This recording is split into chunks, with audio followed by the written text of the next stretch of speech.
Hey, welcome back to the Disney Plus Everyday Challenge, and today we have Marvel Studios assembled the making of Deadpool and Wolverine. This, I just read this just before I pressed record. Their description for this is discover how the greatest motion picture in history was conceived, carried to term, and birthed, which follows nicely after Fur Babies yesterday, and Marvel Studios assembled the making of Wasp and Ant-Man and the Wasp: Quantumania, which was just 2 days ago.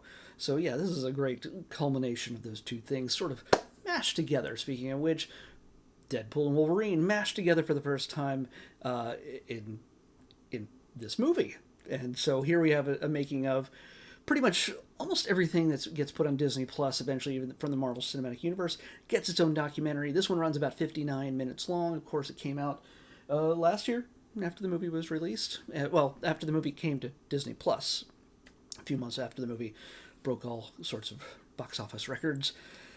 And yeah, it's just this is another one of those making of documentaries, behind the scenes, things I love about it because you get to see all the little details that you kind of miss in the flurry of just everything that goes on. And for a Marvel fan like myself, there's just so much I want to take in. Very often, I will go see a movie within the first 2 to 3 weeks, at least two or three times, especially a film that I really like, especially something in the Star Wars or Marvel universes that is a humongous franchise kind of thing. And I did that.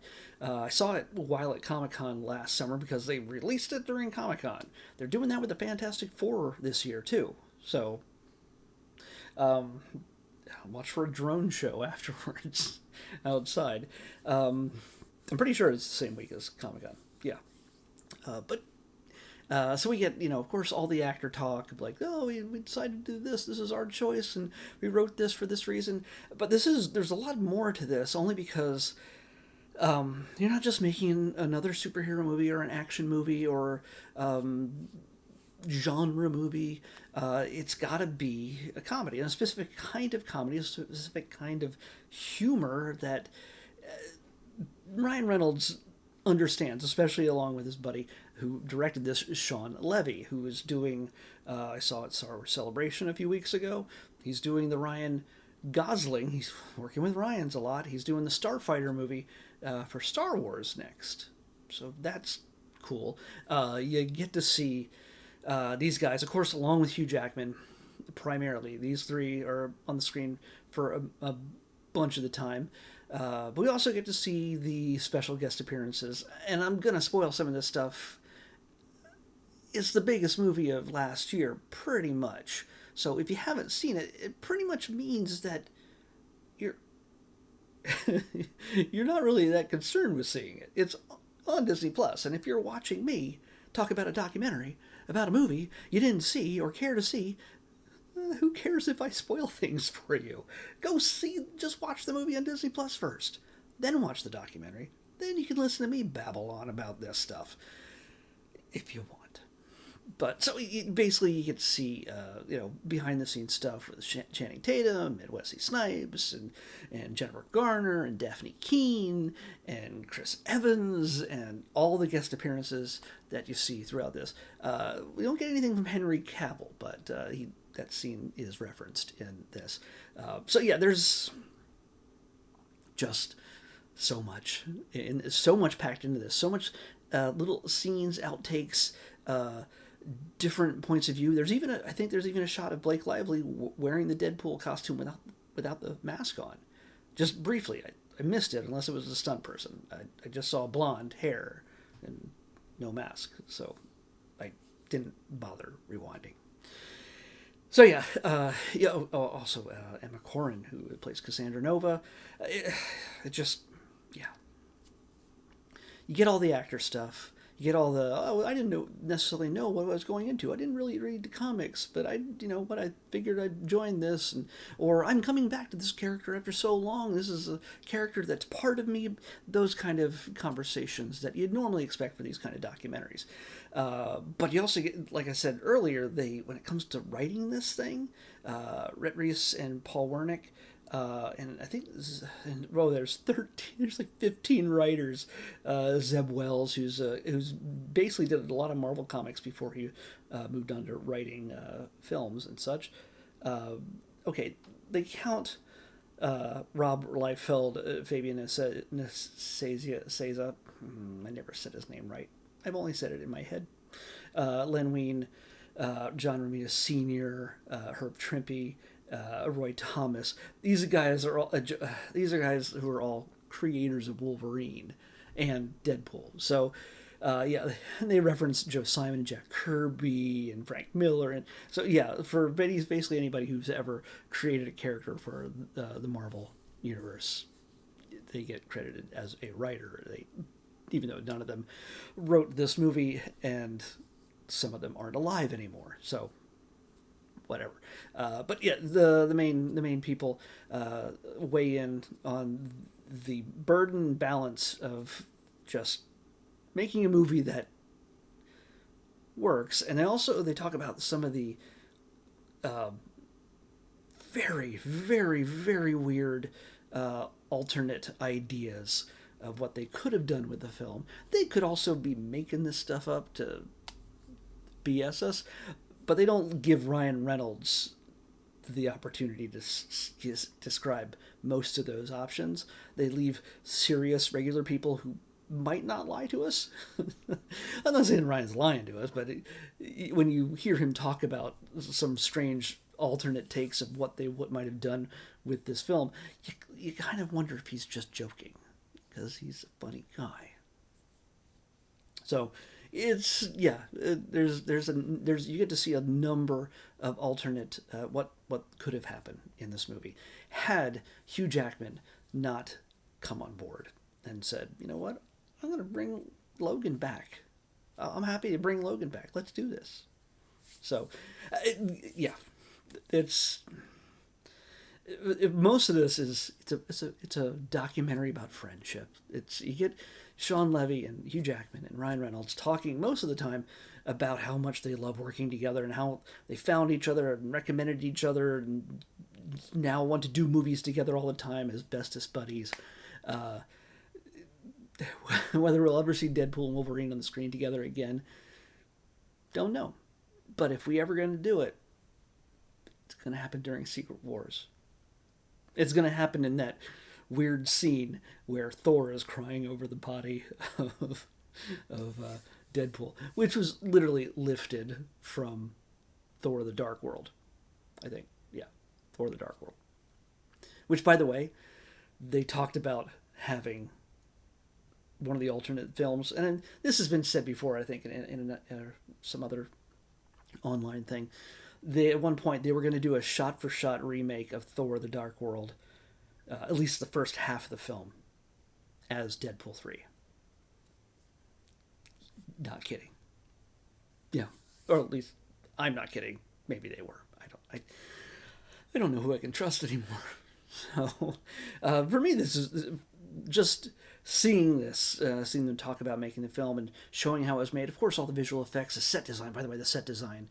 I love the set design. I love set design in architecture and everything else that goes into making fake things look like they've always existed, like they were real, like they're really, really real right there. And I wish I could pull up his credit, but it would waste too much of this video. But he plays a big part in this. So when you watch how they came up with the Ant-Man arena and just the street that some of the final fights take place in, give that man and his crew all due credit. There's lots of great crews that work on making so many of these films amazing. And sometimes you got to use the volume, and sometimes you got to use digital effects fully.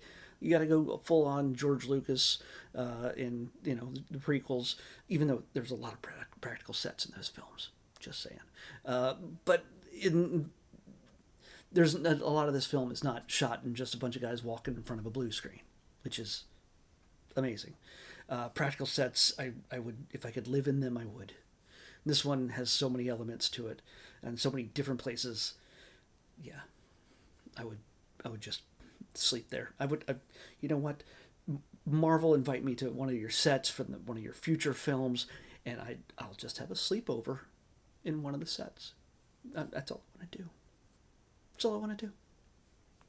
I I don't care if it's Doctor Doom's bathroom. I'll do it. There's some viral video for you. So yeah, this is it's fun to it's fun to it's usually documentaries aren't fun. The funny thing is about this is it's also not censored. There's one line which I was surprised that they censored, but for the most part, it's all f bombs all over the place, just like the film itself. And I wondered if they were going to do that. I saw it. What I almost mentioned yesterday is when this was picked. I flew home from Tokyo the other day, and they have free movies on the video screen on the back of the seat in front of you, and Deadpool and Wolverine was listed there. And I realized, yeah, you can only watch it with headphones on. And there were kids behind me. There was a kid 2 seats over from me. I just they would have probably liked to watch it, but they were like 5, and I just not that there would have been seen anything objectionable except for maybe blood or whatever. Not that they're unfamiliar with that kind of stuff at that age when it comes to action movies and video games and things like that. But hearing it, the dialogue and profanity and everything else, parents might not have liked that. So I just wondered. I didn't do it, but I almost wanted to watch the film just to see how they edited it. And there was a time, for a very long time, that when planes would show movies on like one screen every couple seats, like no, you didn't have your own private TV. For an 11 hour flight, if you didn't bring your own tablet, you kind of need a movie, something to watch. They would put a TV, bring it down from the ceiling every couple seats, and so if you're either you're watching it way too close or you're watching it 4 rows behind uh, where the TV comes down. They often had to, if it was a popular film, it was usually PG-13, but they also had to edit out stuff, and that would make the film less of an experience. You can't edit this for profanity. It would be cartoonish.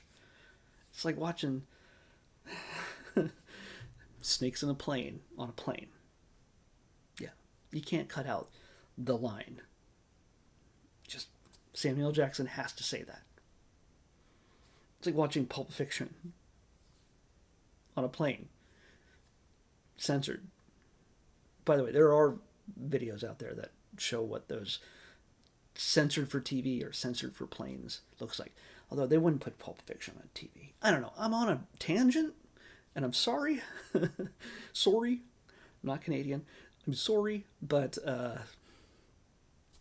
if you enjoyed the film, this is a nice after experience. I mean, even if you're not really into documentaries, but if you love the film, which many people did, I say definitely check this out, and you'll get a better appreciation for what went into making it, and the passion behind it, and the joy, which is just you don't necessarily get to see and feel that it's real. The joy of people making films. Sometimes it's a dirge. It's a grind to make films a lot of times, especially if things don't work out right technically or people's emotions or egos get in the way. That's on any set, but this looks like the kind of situation where these people really had a good time, and they express that pretty clearly throughout. So definitely, this is like the after show. If you watch this movie again, you don't have to watch the movie again, but you might watch this right after. If you just feel like you can't get enough, and you'll have a better appreciation for the film, everything that went into it, and the people that went into it behind the scenes and in front of the camera.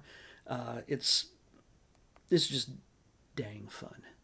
So it makes me want to make movies with the people I love. Don't you? Let's pick tomorrow's episode. Please not be in one of the 90s. Oh, shoot. 90.